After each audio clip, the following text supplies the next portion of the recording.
ဒီကွာလာလာပူမြို့အတွင်းမြို့အပြင်ထဲမှာသွားနေတဲ့ရထားလမ်းကြောင်းတွေအကုန်လုံးပေါ့နော်အလွယ်တကူနဲ့ကြည့်ပြီးတော့သွားလို့ရတဲ့ software လေးတစ်လုံးနဲ့ကျွန်တော်မိတ်ဆက်ပေးချင်ပါတယ် okay အဲ software ကဖုန်းထဲမှာဆိုရင်နော် Play Store ကနေအလွယ်တကူတောင်းလို့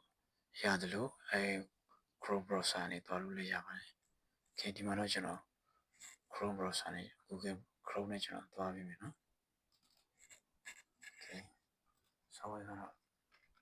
သူ့နာမည်ကတော့ဒီအပေါ်မှာတော့ရှိပြီးသားဆိုတော့သူ့နာမည်ကတော့ဒီမှာကွာလာလာပူ Metro ခဲပေါ့နော်ကွာလာလာပူ Metro ခဲကိုအဲ့မှာရှာရိုက်ပြီးတော့ရှာကြည့်လိုက်ဒီ software လေးပေါ့နော် software လေးပေါ်လာမယ်ဒီညမှာနေချင်ဒီမှာပေါ်လာပြီဆိုဒီမှာ okay သူဒီမှာတစ်ခါလေးပေါ်တယ်ဒါကွာလာလာပူမြို့တစ်မြို့လုံးမှာပတ်သွားနေတဲ့ရထားတွေပေါ့နော် okay မြို့အတွင်းမြို့ပြင်ဒီကနေစိုက်ဝင်ဝင်ချင်လိုက်ရတယ်မဝင်ချင်လိုက်ရဒီမှာလဲတစ်ခါတည်းတော့ကိုသွားရှိတဲ့နေရာကိုနေတဲ့နေရာနဲ့ကိုသွားရှိတဲ့နေရာရလိုက်တာ ਨੇ ဒီကိုတစ်ခါတည်းပြတယ်နော်ဆိုတော့ကျွန်တော်အစားလေးလုပ်ပြမယ်နော်ဆိုပါစို့ဒီမှာပဲရှာလိုက်ဆိုပါစို့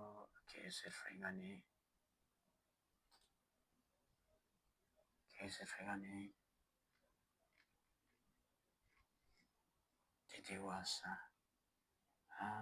ကံပေါင်းတော့မယ်ဆိုတော့ပုံပါတော့ဒီမှာခါရပြတယ် KSF frame ကနေကပပါတော့ဒီပိုင်းအောင်လိုက်ပါသူ့ line မှာဒီမှာခါရပြပြီးသားပိုင်းအောင်လိုက်ဝါလိုက်စိတ်လိုက်အနီ line တွေခလုံးသူ့ line တွေရှိပြီးသားဆိုတော့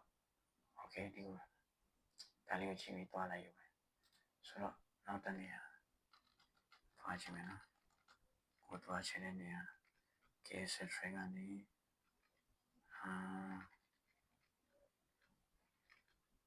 Mentry PJ Mentry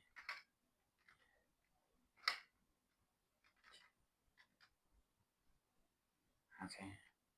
ပေါ်လာပြီနော်တော့မယ်ဆိုပါစို့ okay ဆိုတော့ KSF frame နေဒီ okay ဒီ line ကိုစီးမယ်ဒီကနေနော်ဒီကနေ okay ဒီ line ကိုစီးမယ်စီးပြီးဒီရောက်လိမ့်မယ်နော်ဒီစစ်တီချာရအချိန်ကနေရောက်ပြီဆိုရင်ဒီမှာအစိမ်း line ကပါလဲဆိုတော့ဒီမှာကြည့်အောင်အစိမ်း line စိတ်အရစ်ပေါ့နော်ဆို BRT subway line ကိုပြစီအောင် BRT subway line ကနေ Mentry ကို okay ဆင်းလို့ရတယ်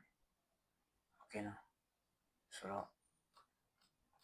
အရောက်ကိုမှအဆင်ပြေပါတယ်နော်ဒီမှာကိုရှိတဲ့နေရာကိုတော့ချက်တဲ့နေရာရက်ထိုင်လိုက်တာနဲ့ကို okay သူလာကြောင်းနဲ့သူကိုလိုက်ပြီးတော့စီးလိုက်ရုံပဲဆိုတော့အဲ့လိုအဆင်ပြေလိမ့်မယ်လို့ကျွန်တော်မျှော်လင့်ပါတယ်အားလုံးပဲကျေးဇူးတင်ပါတယ် okay နော်